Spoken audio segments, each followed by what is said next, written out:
What inspired you to take the UPSC exam? Witnessing some raw things in the society. What is the biggest problem did you face in your life and how did you overcome it? The failure hit me hard. What made you still stick to the path you chose even when things didn't go your way? So if that reason is clear, when you know why.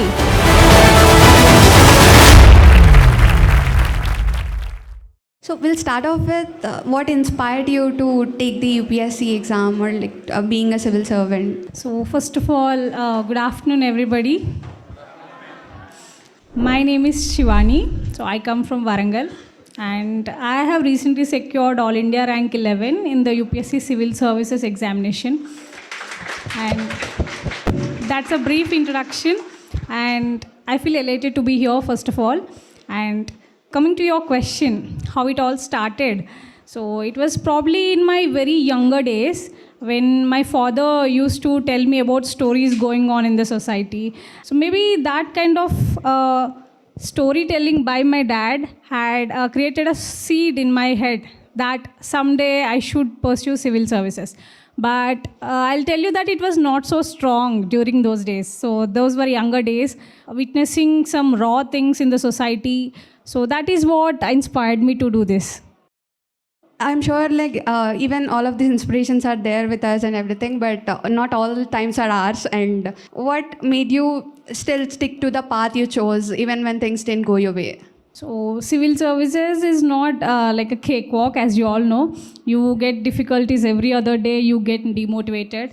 But end of the day, I just used to ask myself one question. Why you have started this in the first place? So if that reason is clear, when you know why, then you will figure out how. So if you have a purpose of doing this task, then go ahead with it. So this is my calling back and forth in my journey. We were first looking for problem statements that are there around us, and most of us were able to get to some problem statements and think of a solution for that. So what do you think there are some certain problem statements that cannot be looked over by everyone, a solution for the problem? So do you have any such you have noticed? Actually, there are a lot many things like that. If we look deeper into nitty-gritties of how this country runs, you will find every other aspect to be technologically integrated so that things will happen in a hassle-free manner. Imagine how government schemes will be delivered to the citizens without that person going or running behind offices. Just with a click of a button, you will get the required amount or you will get required service. And think about this in this way, that a small technological innovation can go a long way in making this country run much faster and much efficient manner. So in this way, I can tell you that there are a lot many aspects like that. You just need to delve into deeper. Cool. But have you ever got any one particular problem that stuck? Why is it still the old way? Any one such thing you noticed? Yeah. So I'll tell you about the most recent experience that I've got. So the application process, document verification of this exam, it all goes into online. But despite of all of that, there's a lot of paperwork involved. You see, we are living in a digital age, but still paperwork is a lot, and you might have also experienced it. You are going to start a startup or something like that. You need to get permissions from government departments. You can just get permissions, a lot of permissions through one click. But paperwork, red tapeism is still there. So despite coming to this particular position, I have to run behind sometimes. Maybe I think there could be a better solution to this. Okay, then hope one of you could pick up that solution and start working on it right now. The other question would be, if there is UPSC aspirant here, how do you basically guide that person as a mentor? So this is a very broad question per se, because firstly I'll tell you, not just for UPSC, any exam or any other phase that you want to just try it on in your life. First, research about it a bit, because it is wiser to know the nitty-gritties first and then to enter.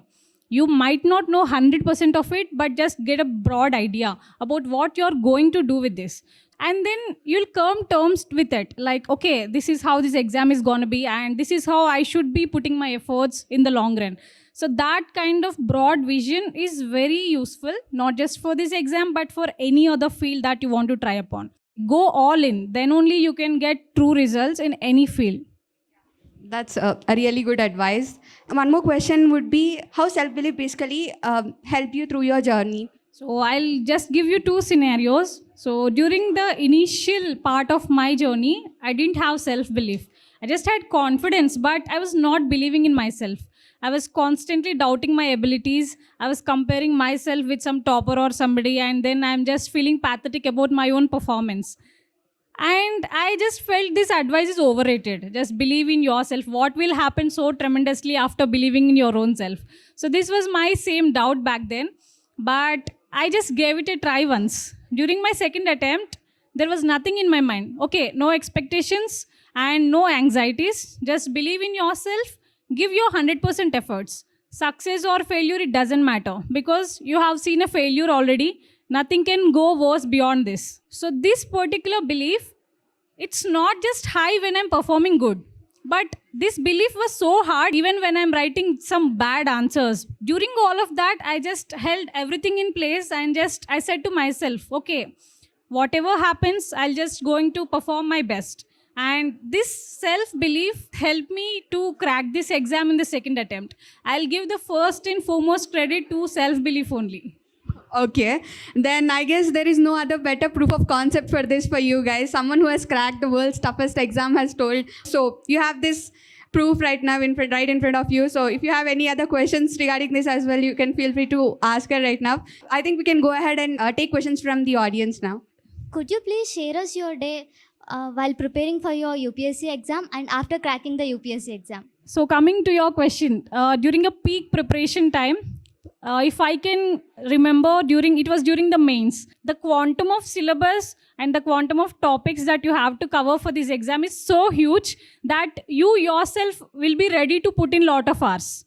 It is that insane because under 2.5 months, you have to cover 7 papers and just passing the papers will not give you rank. The best of the brains are coming to compete for this exam. So you can imagine how much of extra work that you have to put in. And that's what motivated me to sit for long, study long, and then introspect bit more. And I easily used to have a lot of hobbies, but then I realized that when we put in a lot of work for one single aspect, our time for hobbies naturally cuts down and you don't even know how it went down. So I'll tell you once again, because 14 hours per day, doing it for months and years is not sustainable for anyone. Okay, so it's not sustainable at all. There is no point in putting 15 hours a day and sleeping for 3 next days. There is no point in doing that, right? So just what is sustainable for you, the quantum of topics of the work that you have to do, the time that you have at your helm.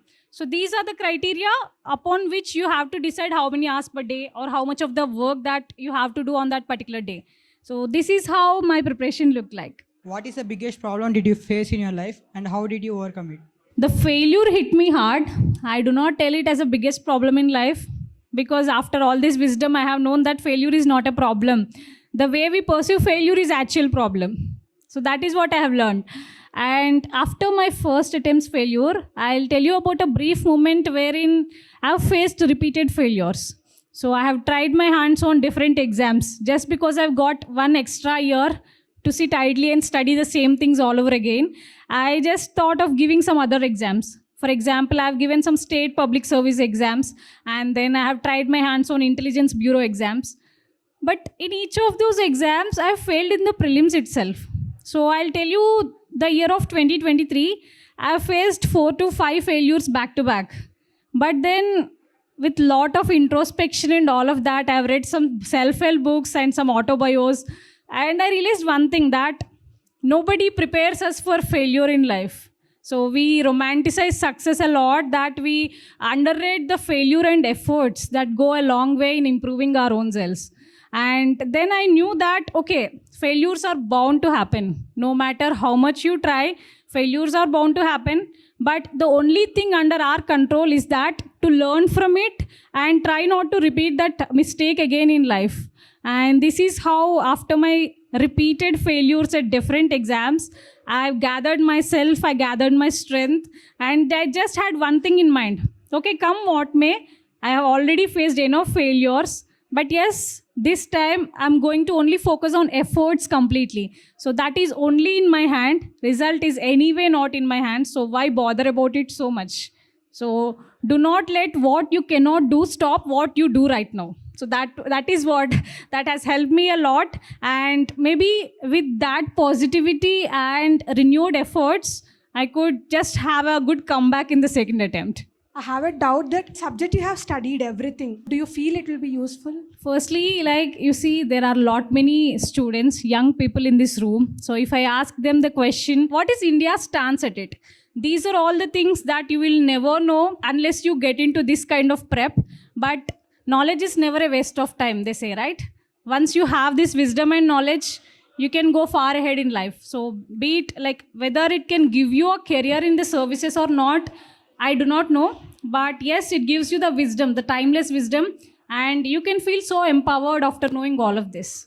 I have one question for you. If you could go back in time to meet your younger self, what would the habit you'll gift yourself or a skill someone coming from another industry could gift himself to grow better?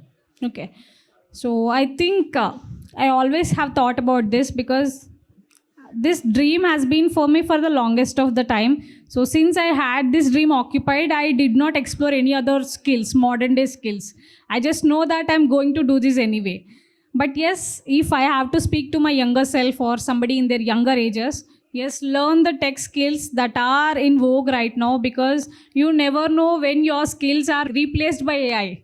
Okay, always be in tune with the situations that are coming, like foresee the future, what can be the future needs. So maybe with that kind of growth mindset, you can just explore whatever are the new skill set and constantly upgrade yourself. So this kind of boosting is needed in your life, and time and again when you experience these kind of things, you will have that confidence that you can do anything in life. So maybe this is that kind of mindset or the skill set that you can name it, that I can speak to my younger self to learn something. One last piece of advice before you leave, like what would you suggest these young minds right now, and like just a piece of advice that you'd want to tell?